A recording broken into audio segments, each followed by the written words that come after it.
You're listening to NGSC Sports Radio. Hear us live on ngscsports.com, where you can get awesome analysis for all things sport. Or check out our podcasts on iHeartRadio, Spreaker, iTunes, TuneIn, and much more. For our latest videos, head to NGSC Sports YouTube channel. Follow us on Twitter at NGSC Sports and like us on Facebook. NGSC Sports. We never stop.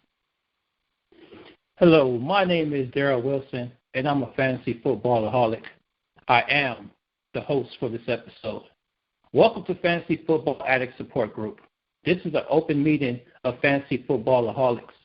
For all who care to, please join me in opening with a moment of silence for those who are still sick and suffering, both in and out of the lineups of Marshawn Lynch and Justin Forsett, followed by the Serenity Prayer. Fantasy gods, grant me the serenity to accept the things I cannot change and the courage to put the sleepers, especially the late-season sleepers who could win you the Shiva in my lineup, and the wisdom to know the difference in who these people are. Thy will not mine be done. Amen. Fantasy Football Addict Support Group is a fellowship of men and women who share their experience, strength, and hope with each other that they may solve their common problems and help others recover from fantasy footballaholicism. The only requirement for membership in Fantasy Football Addict Support Group is to love fantasy football and have many teams. There are no dues or fees for Fantasy Football Addict Support Group membership. We are self-supporting through our own contributions. Fantasy Football Addict Support Group is only aligned with NGSC Sports, but we're not aligned with any other sect, denomination, politics, organization, or institution. But we do wish to engage in many controversies. We do not endorse or oppose any cause. Our primary purpose is to stay merry and help other fantasy footballaholics achieve winning the Shiva. And this is a strange year for your host, D. Will, Mello, Big Mel's, the Sports Fanatic Spitz game, because I am on the verge of being eliminated in the playoffs in many, many leagues. But I am on the cusp of playoffs in others. And I'll talk about that later as I discuss many things with my co-host, fellow fantasy footballaholic, Rory Davis. And Rory, what's good, man? Well, I'm just enjoying this church run, man. Headed to the playoffs. Just enjoying that church run. It's sink or swim time right now. So time for me to see my guys. You're not lying. Sink or swim. Right. In a major way, man. So this is a short week, and we're broadcasting a little bit late this week. So, hopefully many of you guys are listening to the show early morning prior to getting ready for Turkey Day. And, Detroit Lions and Philadelphia Eagles are about to jump off. And I hope you could catch us before then because, there's still time to make some adjustments with your lineup, man. Just me really just looking back at different things. I've had a pretty good season. I just wish the only thing that I would change is if I learned to jump ship on certain guys. Like when you clearly see people not performing, just jump ship on them early. And that was my one major flaw this week, man. This year, because Jimmy Graham and Eddie Lacy had pretty much derailed a couple of my seasons early on. And, there's always hope that these guys will get better. They're big names. They have the pedigree. Like, they're going to get better. They're going to get better. But they really don't get better. But I won't harp on that too long. Let's take a quick look on Monday Night Football. We're not going to do a full recap, but there's some important things that happened in this game that we should see. First of all, it hasn't happened many times, but I think this is the third week in a row that Tom Brady has been underwhelming for many different reasons. He's been underwhelming this week. Yes, his real-life team is still undefeated. Yes, he did almost throw for 300 yards. But I know a lot of people counted on this man going to fantasy football matchup on Monday night, and if they were down 20-so points, they expected to win. But no, they did not win. Also, many people are looking forward to big points from Gronkowski. He was also underwhelming. LeGarrette Blount, who I touted to be a big scorer this week, also didn't produce off the backfield. But who did produce in this game was James White. Finally, he did a good Deion Lewis impression, got 2 touchdowns. Also, who produced, and we called it last week, was Danny Amendola. Danny Amendola produced many points. But also, like I predicted, why I wasn't high on him, because once again, he got injured. It may not be a long-term injury from all the things that I hear. It's just a sprain, but he might definitely be out this week. And, from the Patriots aspect, Rory, is there any takeaway that you have from this last Monday Night Football game? Well, you know what? It looks like the injuries are finally starting to catch up with the Patriots because, I mean, you lost, so many key players in offense, obviously. I mean, as great as Brady is, it's going to affect you. I mean, if you lose Deion Lewis and Julian Edelman, 2 of the, top 3 main options of your team, with Gronk being the 3rd. If you lose 2 of your top 3 options, I mean, obviously that's going to affect you, a lot.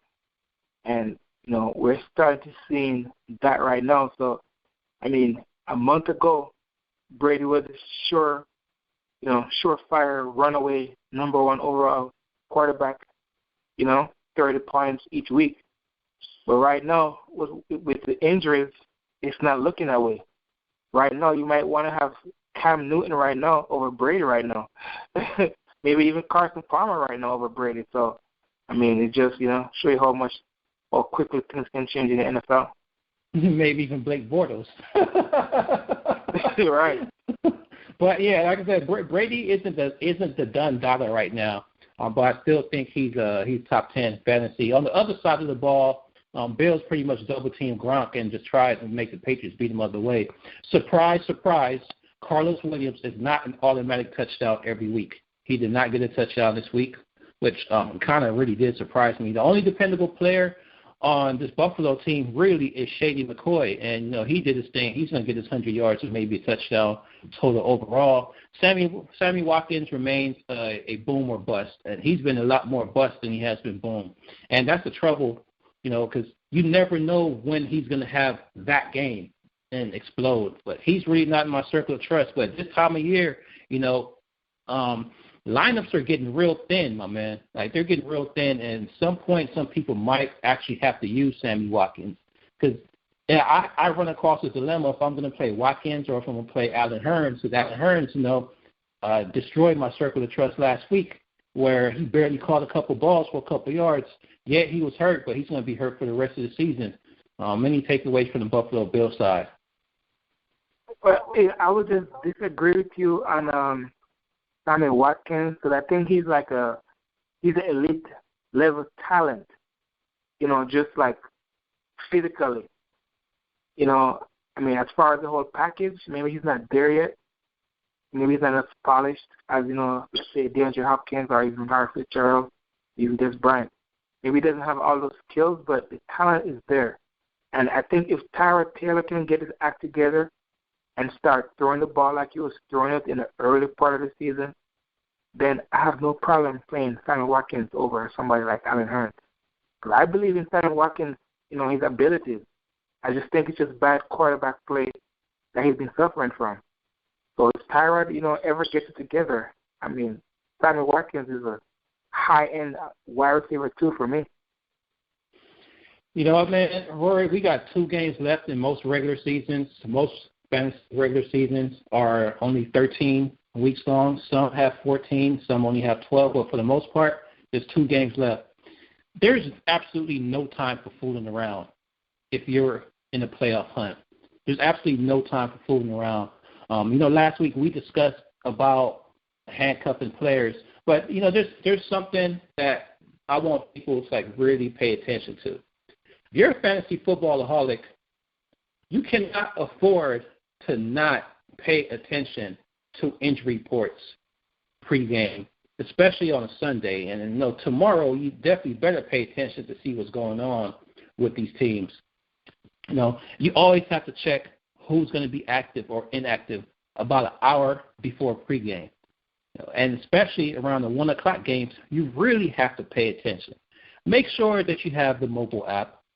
Set alerts on your phone. Like, I actually used to sit in church and change my lineup sometimes when I saw guys were inactive. I'm like, wait, hold on. I have to put my phone, hold it real low, and set my lineups like, Lord, forgive me, but it is what it is.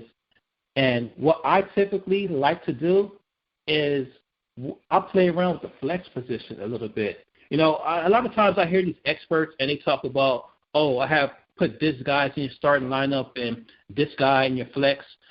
Me personally, I've never looked at the flex position as sort of like a lesser position on the roster. I mean, because I don't care who's your RB1, your RB2. Like, it doesn't matter where you slot them in. You can even slot them in the flex. Because the reason I say that is if you put a guy in your flex position and something happens during the course of the day or you get some late-breaking news, you could change them out. So what I typically do is if I have guys that's playing in the afternoon game or the Sunday night game or the Monday night football game, I'm putting them in the flex. That way I could interchange if I need to go hurry up and pick up a tight end or wide receiver or a running back and put anybody in that position at all. And you won't have to be, forced to pick up just a running back if you have a late injury in the running back position. So, and that's kind of what happened this week to a lot of people. A lot of people have Marshawn Lynch in their lineup. And just like an hour before kickoff, all of a sudden, Marshawn Lynch isn't playing, and you have to put Thomas Rawls in your lineup. So just really, really do not mess around. And with teams that are in the playoff for sure, you have to reinforce, you have to get insurance. And we discussed this for the past 2 weeks. If you are in prime playoff position, make sure you handcuff your studs if available. If you have time still, make trades for these guys. Like, say, for instance, if you had Justin Forsett, I hope you have Buck Allen, because Forsett is pretty much done for the season, and Buck Allen is a man. Sharkhandrick West went out this past week as well, and he had been balling his butt off.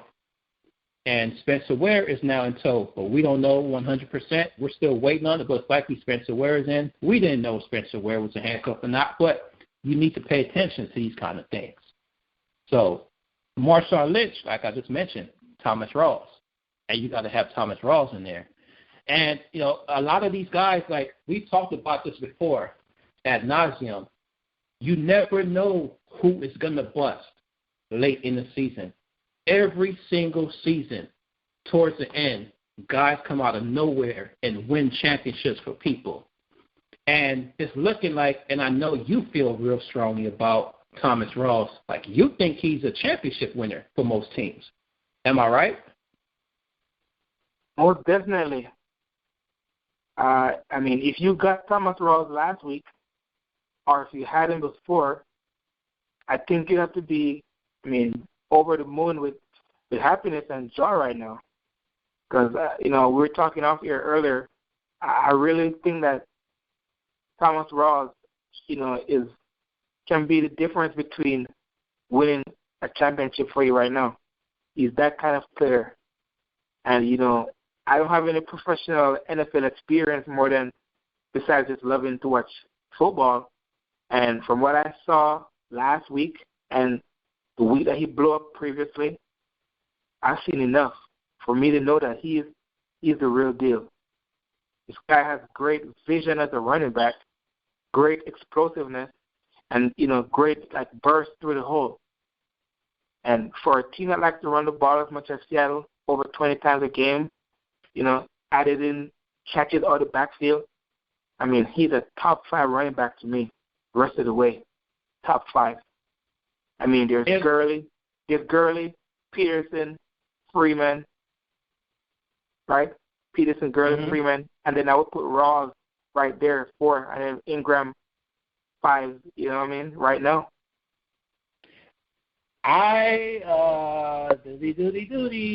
I'm still a little bit iffy. Like, I'm finished this Ross thing first, but this whole Freeman thing, we're gonna get to that. I have a little take on Freeman, but yeah, man. If last week is any indication at all, based on last week alone, if Seattle is gonna go back to their roots and pound the rock, good Lord, Thomas Rawls is definitely a top 5. I just don't know if they're going to do that or not. I don't know how cute they're going to be with their game plan, but that is the identity of the Seattle Seahawks. They need to run the ball. So if they stick to their roots, good Lord. In 4 starts, this is what this guy has done in 4 starts. Against Chicago, he got 100 yards rushing. That was pretty much his first start. Then he had a game against Detroit where he got 48 yards, and he had another game against Cincinnati where he had 170 yards. Last week, that guy got 30 carries and did something Marshawn Lynch has never done and cracked 200 in the game. And he also got 3 passes for 46 yards and a touchdown. This guy blew up. And their schedule is pretty tasty. So, I don't know, man. I tend to agree with you. So, shout out to anybody who got Thomas Rawls on their team. More power to you. And, staying top 5 going forward, that's something that remains to be seen. But it doesn't matter if he's top 5 or not, if he's top 10, if he's top 15, if he's top 20, he is a starter. And that is the number one thing that people need to know for fantasy purposes. There is no way that you could go forward in the season and start, say, somebody like Eddie Lacy above Thomas Rawls. There was a lot of hype about Eddie Lacy blowing up this past week. Yeah, he got 100 yards. I mean, that's cute and all. That's real cute. But I'm not starting Eddie Lacy over Thomas Rawls if I have both of them in my lineup. So more power to anybody who has this guy in their lineup, man. So now, Devontae Freeman. Devontae Freeman might miss this week. And we spoke about this in the past. Is he built to last? Is Devontae Freeman built to last? That's the question. Yes, he just had a concussion. Tevin Coleman really didn't look good backing him up. But Freeman also hasn't scored a touchdown since, week 7, week 6? So a lot of his numbers comes from catching the ball out of the backfield. And this Atlanta offense, man, kind of worries me a little bit. Now, I'm real iffy about Atlanta's offense. To me, it's like Julio Jones and nothing else. I'm even iffy on Matt Ryan, man. What do you say to that? I have to agree because the numbers that they're putting up right now back up what you just said right now. I think they've lost 4 games in a row, right? 4 or 5 games in a row. So, I mean, they're really on a downward spiral. And it all starts with Matt Ryan up top. He's the quarterback. He threw a horrible pick 6 on his own from his own end zone last week to put Cole tie the game. I think it was. That was a horrible throw by Matt Ryan. For a veteran, supposedly elite quarterback, that was a horrible throw. So, I mean, throws like that, really hurting the Falcons' passing offense, hurting Matt Ryan. And, everybody knows, every Julio Jones owner knows that they played Carolina twice in the playoffs.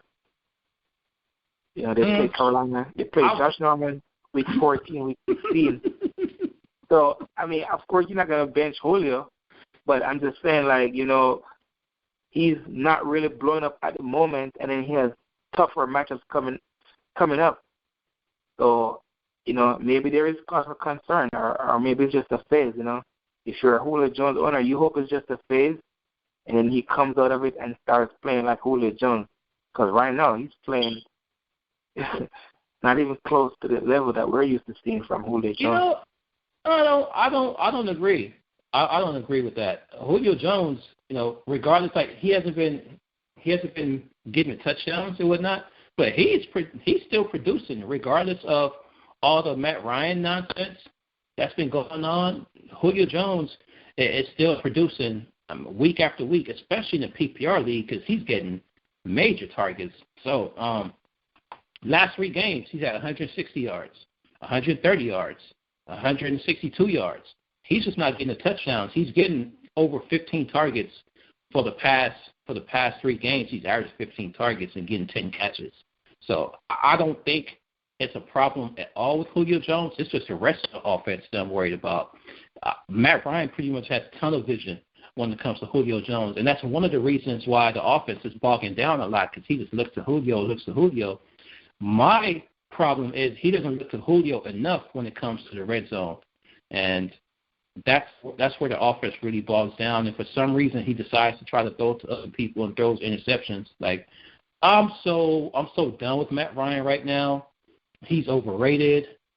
I had him on a couple teams last year, and something I just couldn't remember what exactly it was about him. How come I didn't want him on my team? I knew I wanted Julio, but how come I didn't want Matt Ryan?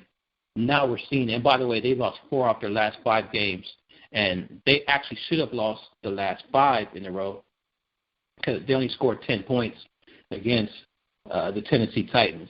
So, but this Devontae Freeman guy, man, I just really don't know. And I'm not going to lie, there's a little bit of haterism in me when it comes to him, because all these Devontae Freeman guys, have been on their high horse. They're kind of feeling it right now, because most people, that have Devontae Freeman, their teams were pretty much top 3, and they're pretty much depending on Devontae Freeman. So now without him, at 100%, they are a little bit shaky, just a little bit shaky, a little bit.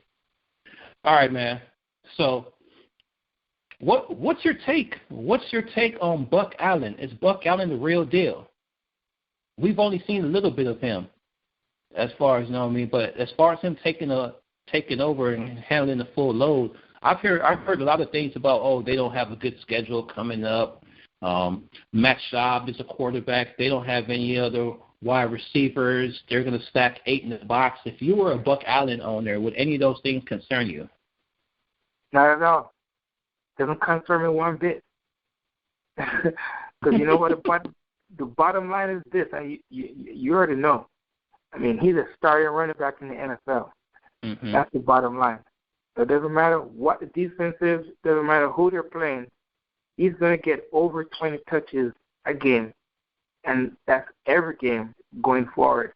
Actually, 20 might be a low number. I might be doing him injustice right now. Maybe it's upwards of 30 touches a game. Because as far as the Baltimore Ravens go on offense, it's going to be just Buck Allen and company. Whether that's Matt Schaub or Kamar Aiken, Crockett Gilmore. I mean, you could arguably, say that Buck Allen is the best player in their offense right now going forward. And at the running back position, this late in the year, week 12, to get a starting running back with such a heavy workload is, actually like fantasy goal, fantasy jackpot. I mean, if you got Rawls, if you got Buck Allen, I mean, you pretty much won the lottery. Because, as well as Rawls is highly rated, Buck Allen is not very far behind, whether it's by opportunity, talent, or, a combination of both. But Buck Allen, man, if I got him, I would be very excited going forward. I hear that, man. I mentioned Fat Eddie. Does Fat Eddie in this game that he had this past week, does he exude any confidence in you at all? Well, you remember last week when he was going off, I texted you during the game. I think I was during the game. And I was like, do you see this? Because, I was watching that game closely. I forgot the reason why I was watching it. But once Eddie Lacy got his first carry, I mean, he looked like the real Eddie Lacy. When I say the real Eddie Lacy, I mean Eddie Lacy from last year. not from this year, not from any game this year, but he ran with a burst and a power, to his run that looked really out of place for him this year. And instantly, I was like, whoa. I was like, wait a minute. This looks weird. Eddie Lacy running hard, and he continued it throughout the whole game. So the big question is, will he continue this form of running that he showed in the last game, or will he go back to his previous form, with all 10 games combined? So I'm going to guess and say that this is a new leaf for Eddie Lacy. As much as it pains me because I could have gotten him for free in almost any league, but I didn't. But if what I saw on Sunday, and I'm going to believe that is the real Eddie Lacy, I mean, you can say that he's back. If you got him in a cut price deal, or you picked him up off waivers, I don't know how bad it was, because it got really bad for Eddie Lacy. But whatever way you had him, or you just held on to him just because his name was too big, you just held on to him, you can run him out there as a starter, RB2, high RB2, and he could maybe work his way back to RB1 status. But for right now, he's at least RB2, because that the Packers. What's interesting, man, is I want to say to you, like, yo, man, like, I'm calling BS, and I want to wait and see if it's the real Eddie or not. But like I mentioned in the opening, this is no time to fool around. So it's either you're going to ride with him or you're going to die with him. Like, there's no fooling around right now. I don't know. I'm scared. I'm scared for anybody who has him. Mostly if you have him, you probably had him on a bench last week because he was inactive the week before, and you weren't sure what he was going to do this past week. So shame on you, Eddie Lacy, for being fat and hurt the week before and didn't let your fantasy owners get those 10 points, the 10 awesome points that you scored this past week. A lot of people are loving him. I don't love him, but hey, you got a couple of defenses that you could pretty much exploit coming up, starting this week with the Chicago Bears. And another person I mentioned earlier, Darren McFadden, and it is really, really surprising that guys like Darren McFadden, guys like Jonathan Stewart have been, the symbol of health this year in fantasy football, because these are two guys who have been known to break down on you, and they're still ticking, man. They're still ticking. So McFadden, he's going to get a heavy workload because the Cowboys really don't have anybody else.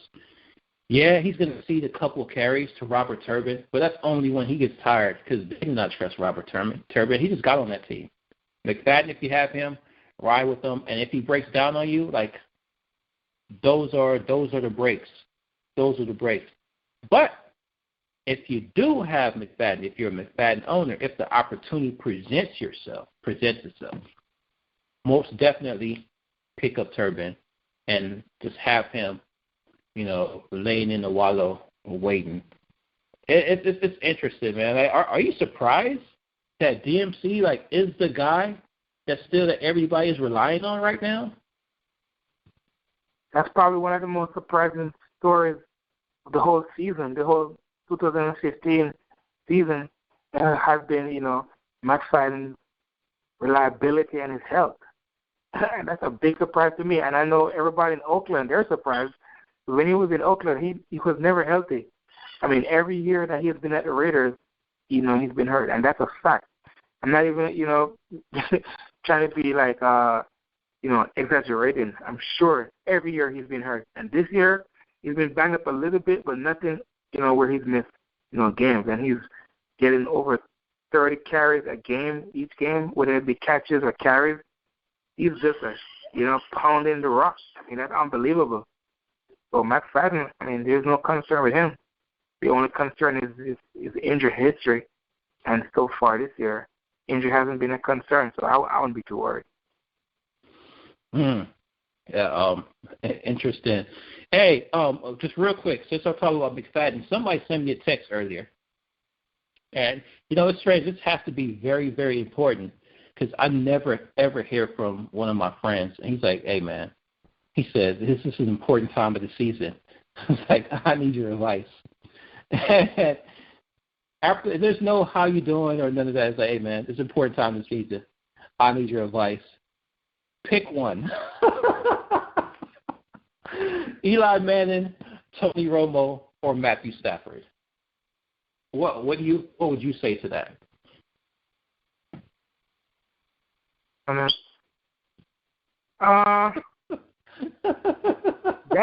a hard one.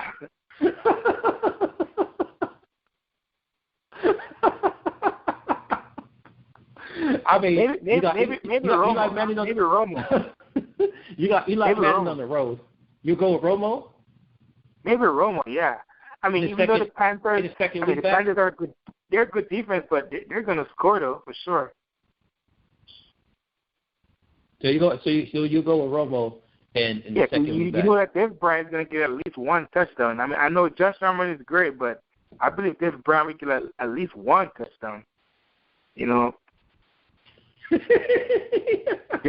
Jason Witten, or even McFadden, but I mean, I don't see how you're gonna, you know what? Do you see that game being a high-scoring game? Because my buddy was talking to me earlier about the over and under. He said the over and under that game was 45.5 points, 45.5 points. You think it's going to be a high-scoring game? I mean, I think it's going to be a high-scoring game, but he thought it was going to be low-scoring. I think it's going to be low-scoring as well. Oh, really? Okay. Yeah, well, I think it's going to be low-scoring as well, because the recipe for Dallas winning is to slow the game down and run the ball. Run the ball, limit hits on Romo. And the thing about Carolina, as successful as they are this season, they haven't been like very stout against the run. You know what I mean? They haven't been the best defense against the run, but they have been a top-notch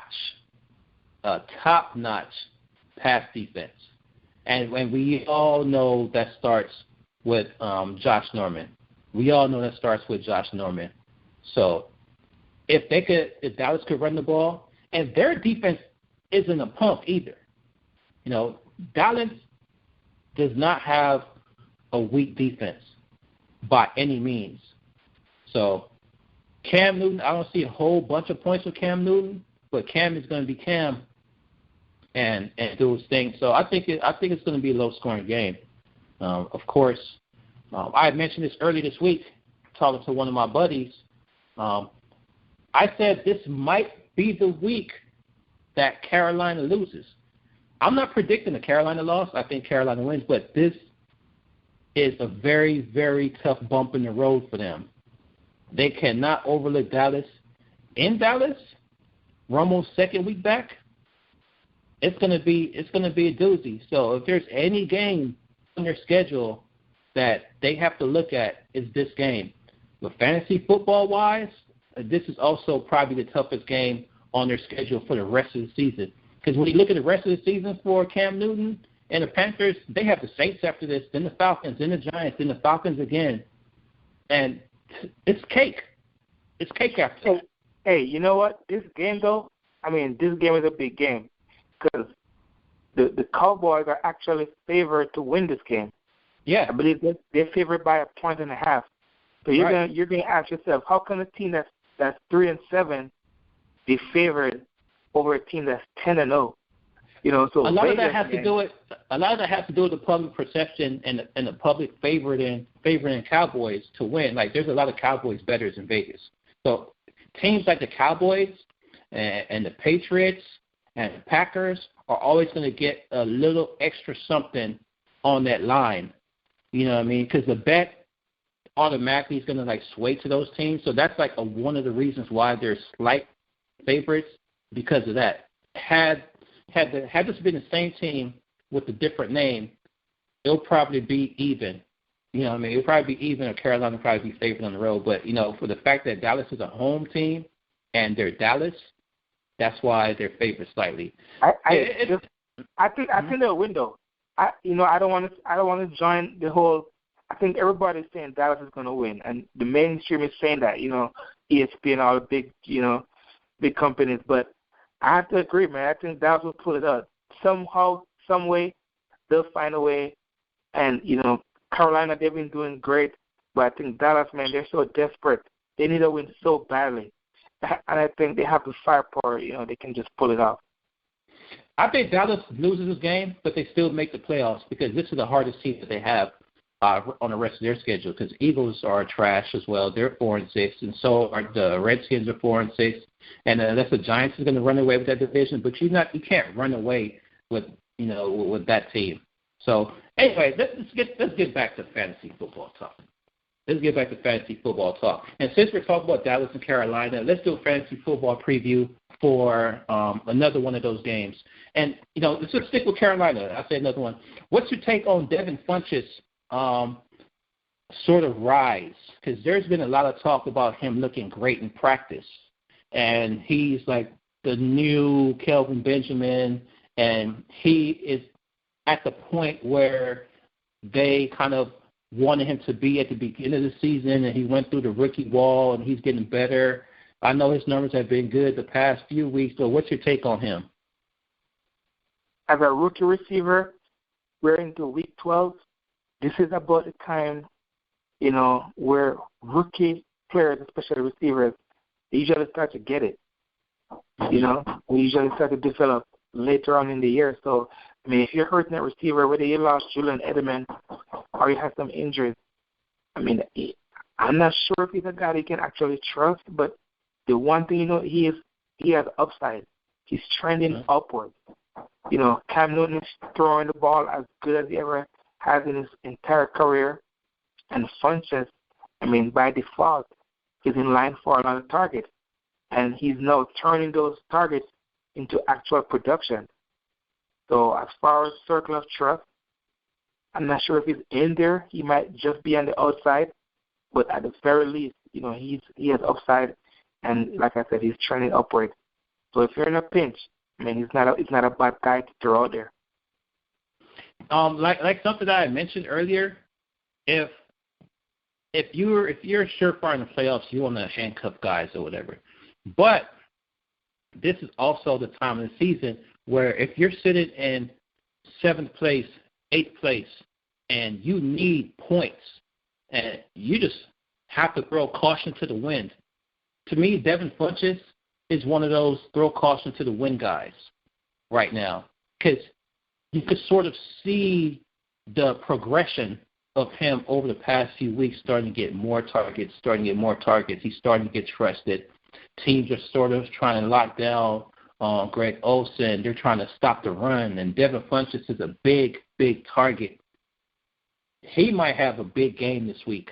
So if you're desperate, if you really need a win, and Yahoo and ESPN aren't projecting him to score a whole bunch of points, but to me, he's a regular receiver now. Like he's the guy on that team. Nobody really thinks Ted Ginn is the guy on any team. Like Ted Ginn cannot possibly be the guy.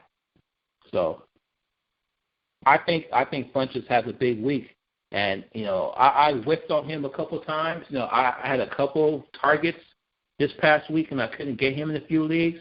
But he's a good stack.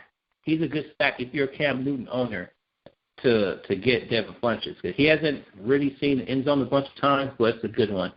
Philadelphia and Detroit, man, I absolutely do not trust anybody on this Detroit offense. I don't trust Matthew Stafford. I don't even trust Megatron. But if you have Megatron, you pretty much almost have to play him. Only person I trust on this Philly offense to do anything whatsoever is DeMarco Murray, and whatever tight end is playing at any time. And it seems like right now Brett Selleck is the guy, because Zach Ertz is going to be missing this week. What's your take on any players in this game? Well, we have differing. Now, when I say differing, I'm talking complete opposite.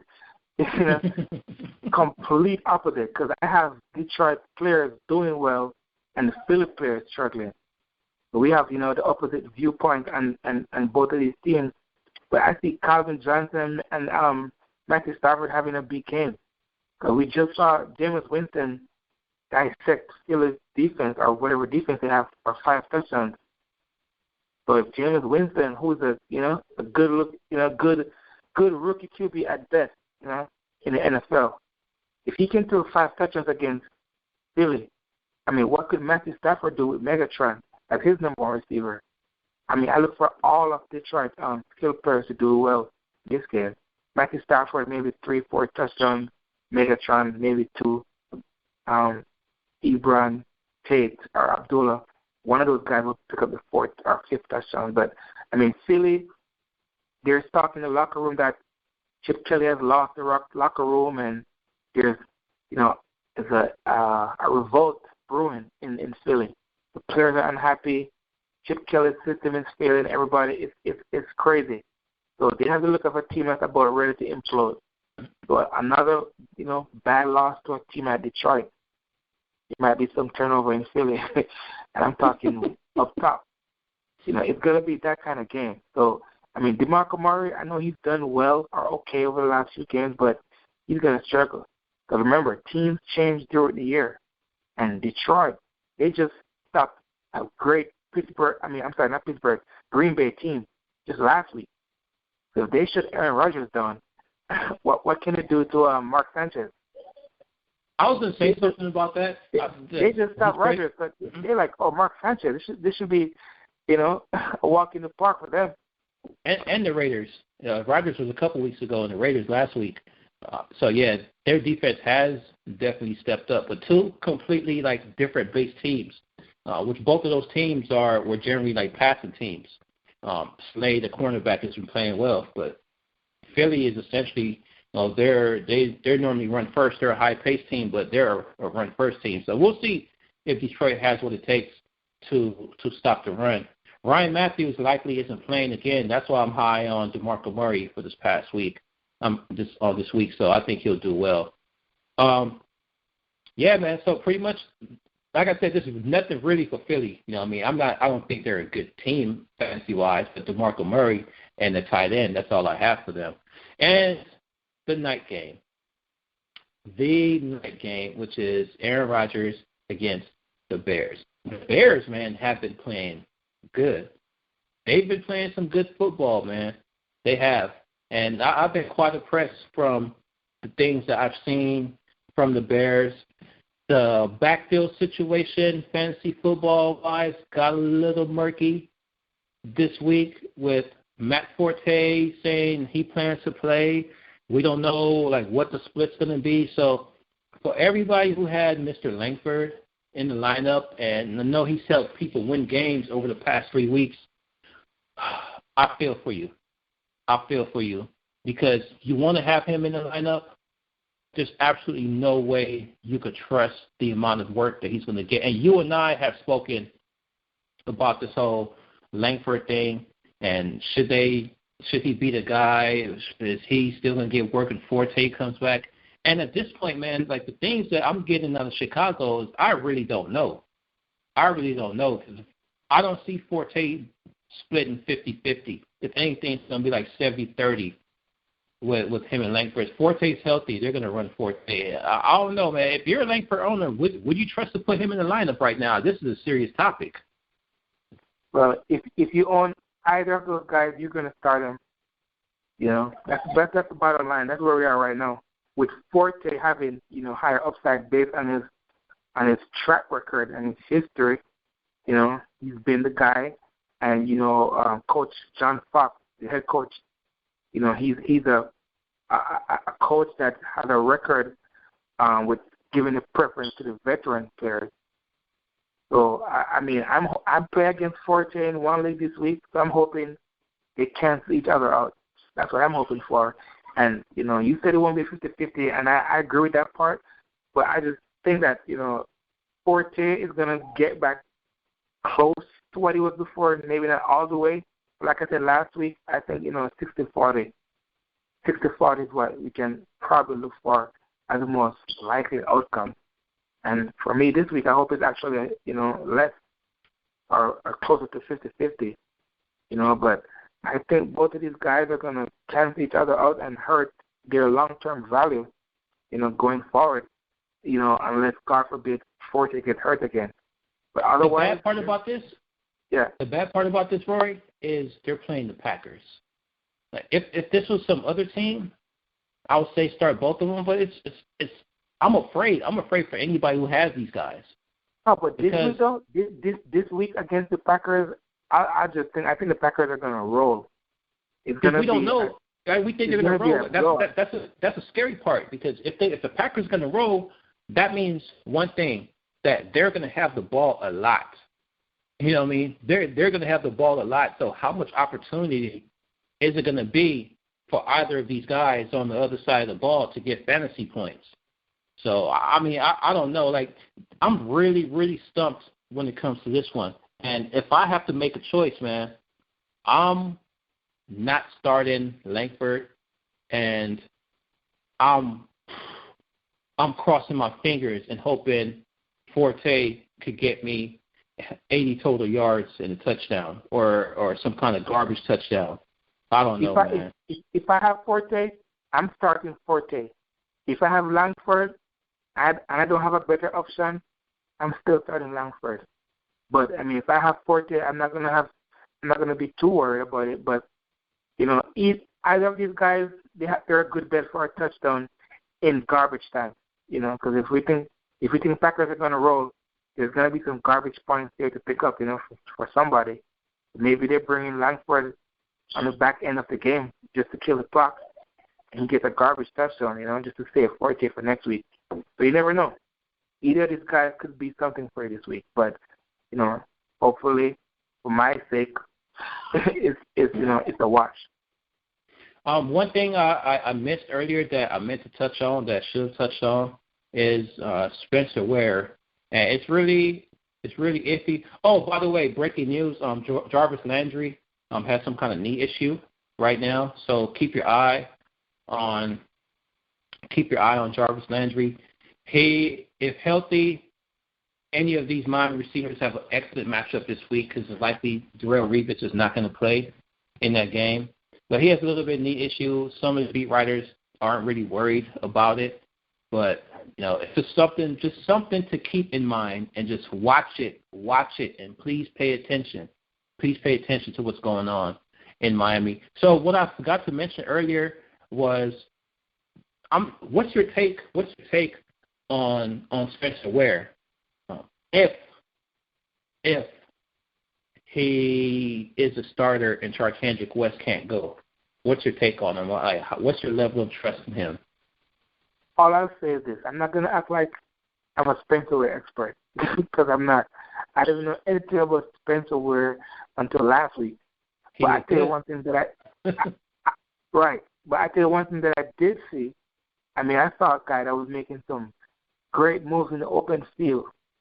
I mean, he really passed the eye test. We talk about the eye test as far as a guy having the look of a player, of a beast player, and he had that look to me. So I don't know how Charkandrick West, hamstrings are doing. I don't know how bad are the concussion. I don't know the level of the injury, but I know that if Spencer Ware is going to be starting, I have no problem throwing him in there if I need a running back, because he passed the eye test, like I said.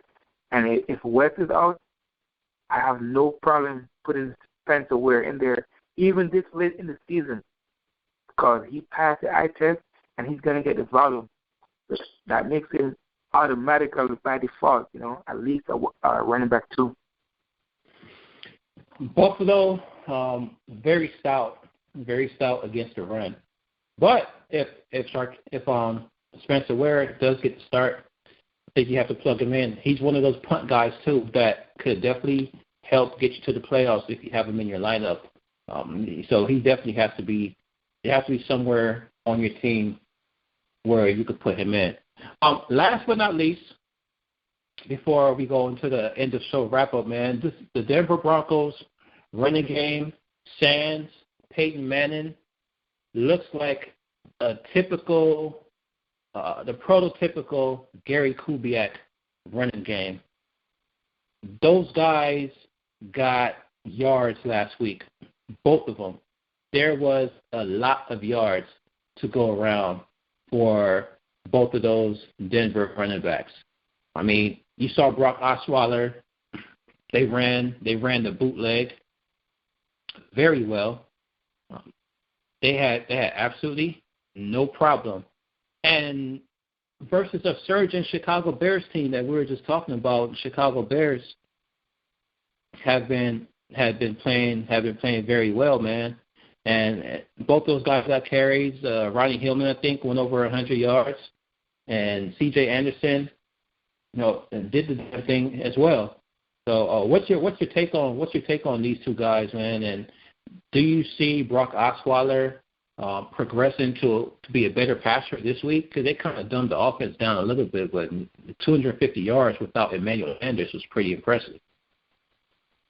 Well, I mean, as far as quarterbacks, we have to be careful of not anointing them too early, because as we saw with RG3 and Andrew Luck, we were all guilty of anointing them maybe prematurely, and it came back to bite us. But having said that, Brock Osweiler, he looks the part, man. I'm not gonna lie, he does look like, he could make it in the NFL and be an efficient quarterback.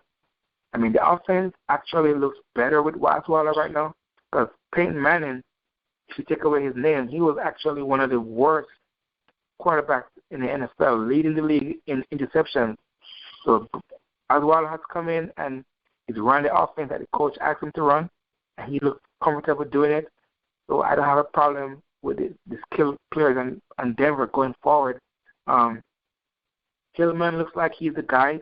He got over 20 carries last week. But he looks like he's going to be the workhorse. And, once Sanders gets back, between him and Thomas, I think the offensive guys can be counted on as normal and maybe even get an uptick in their value, because Peyton Manning wasn't doing anything to help those guys. So at least Osweiler. Hey, maybe that's a new name, huh? I was just about to say that. All right, you heard it here first. Copywritten by Rory and Daryl and the Fantasy Football Addicts support group, the Brottweiler. He is all the way to the stock market, man, all the way to the top. He's definitely the Brottweiler, man. So, hey, man, like this is Total's matchup, man, against New England. The Denver defense, that's one good thing that Osweiler has going for him right now. Is his Denver defense, and they're going to give the Patriots some problems because, like we just mentioned earlier in the show, the Patriots' offense is in a shambles right now, and they're going to have some tough sledding against this team who really doesn't give up much against the run and who have two elite cornerbacks. So it's going to be interesting to see what type of game plan Josh McDaniels and Tom Brady come up with against this team. So I think that the Denver offense will have a lot of opportunity to assert themselves. We all know Bill Belichick's history against rookie quarterbacks, but if Brottweiler could stick to the game plan, see how seamlessly that rolls off my tongue right now? That's awesome, dude. Brottweiler, if he could stick to the game plan and hand it off, and run the bootlegs, I think both of these guys can get some yards. Buffalo ran the ball well against the Patriots this past week. Their issue was Tyrod Taylor not being able to get anything done through the air.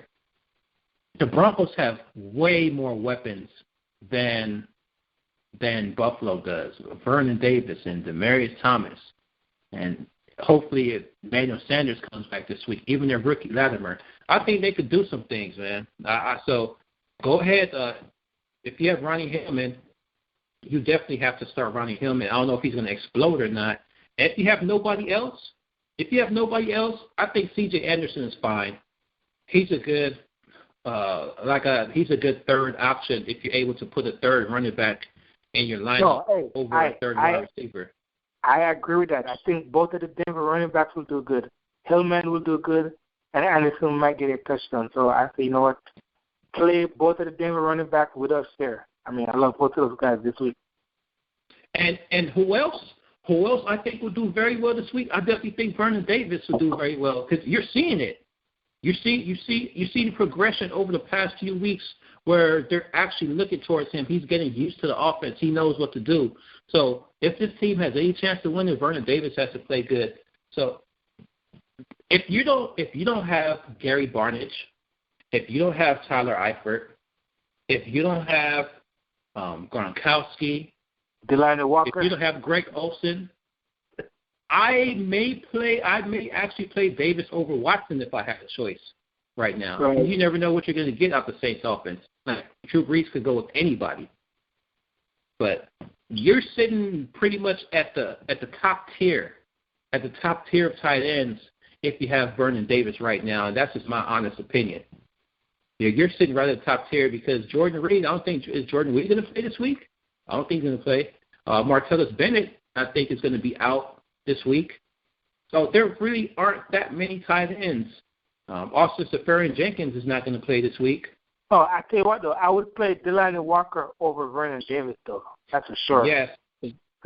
Delanie Walker has been solid. Excuse me, and forgive me, sir. You know what, man? It's strange, man, because I didn't buy into Delanie Walker early in the season, and I knew he was doing good, but it's like he always seems to escape me, man, when I'm looking at players. So yes, Delanie Walker is a surefire start tight end. But other than those guys, Gronk, Barnidge, Eifert, Olsen, Delanie Walker, that's it. Vernon Davis slots in right there around number 6. Yeah. Right? Yeah. He's in there, man. He's right in the middle, man. It gets really sticky after that. You know, Julius Thomas is. You know, it gets really. Oh, shout out to Crockett Gilmore. Crockett Gilmore is up there as well. And a healthy Antonio Gates might be somewhere in there too. Yes, you know, man. Who knows if Antonio Gates is healthy or not? That's why I said healthy Antonio Gates, because we never know if he's healthy or not. That guy's always hurt. All right, man. Let's wrap this up. I'm going to ask you this question. Since we're here for Thanksgiving, everybody does it on their shows. Like, what are you thankful for this Thanksgiving season, fantasy football-wise? Like, what are you thankful for? Who are you thankful for? I tell you what, I'm thankful for many things. Of course, you know, your family and football and fantasy. But 2 things that I'm really thankful for are persons, actually, 2 players. Mark Ingram and DeAndre Hopkins. I have Mark Ingram on all 3 of my teams, and I have Hopkins on 2 of my teams. Those guys have me in position to take home the championship again this year. And, you know, as much as I love, you know, everything else, you know, fantasy football, man, if I can win that trophy, that championship, you know, it's a good year for me. So Mark Ingram and DeAndre Hopkins, I'm really thankful for those guys because they're helping me to get to where I need to go, and that's the championship. Those guys are league winners.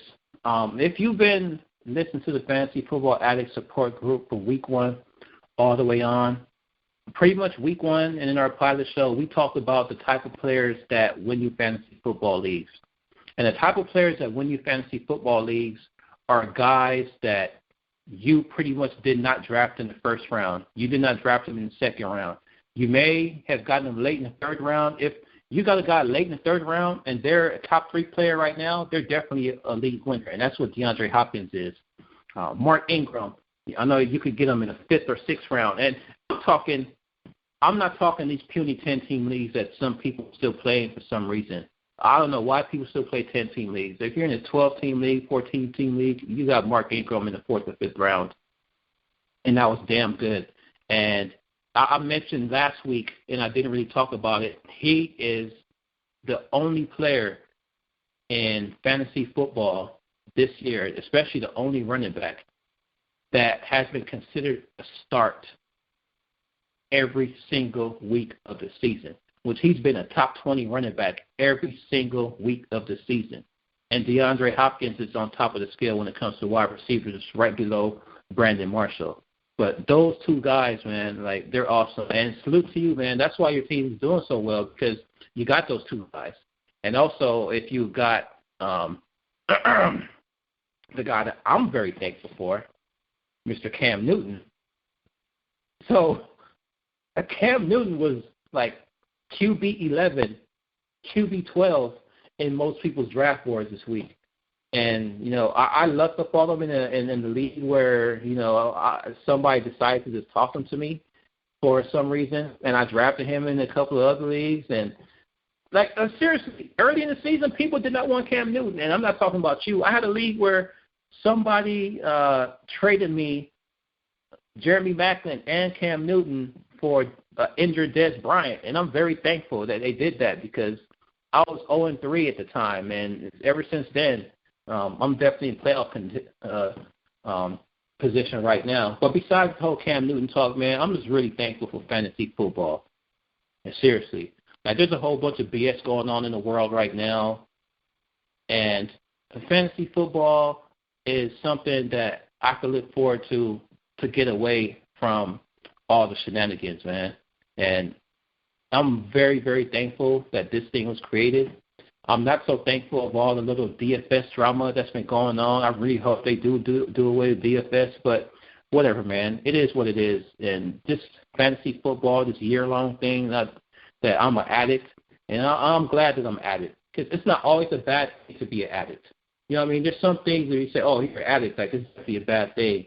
But I'm addicted. If you're addicted to money, you're addicted to love. I'm definitely addicted to fantasy football, man, and it's a great thing. When you say fantasy football addict support group, it's not you're talking to people or I'm talking to people to try to get them to quit fantasy football. No, man, we're addicts. So we're going to do the best that we can to help each other out and get the W's in there, because we love it. And there's a reason why we love it. And there's a reason why this thing's become so popular that people say, oh, you're a nerd if you play fantasy football, this and that. Now everybody wants to play fantasy football. Everybody wants a piece of the action. So it is what it is, man. You tune into the show every single week, I guarantee that you are doing well in your leagues. Like, people, you know, tell me all the time, dude, hey, man, like, I'm glad that I picked up Allen Hurns.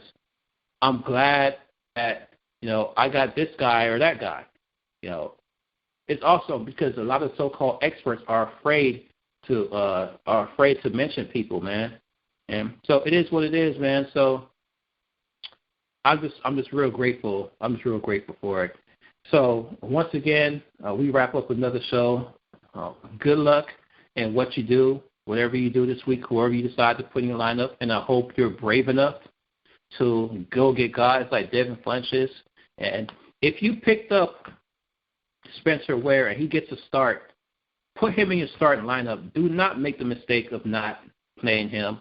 If you have Buck Allen, put Buck Allen in your lineup. If you have Thomas Rawls, put Thomas Rawls in your lineup. Just put these guys in your lineup and stop playing around, man. Because you're going to regret not having them in your lineup once they go off and you lose by 5 points or something. So for my co-host, Rory Davis, this is your man, D. Will. Thank you for tuning in to Fantasy Football Addict Support Group. Have a happy Thanksgiving, everybody. Enjoy your family. Set your lineups. Until next week. Peace. One love.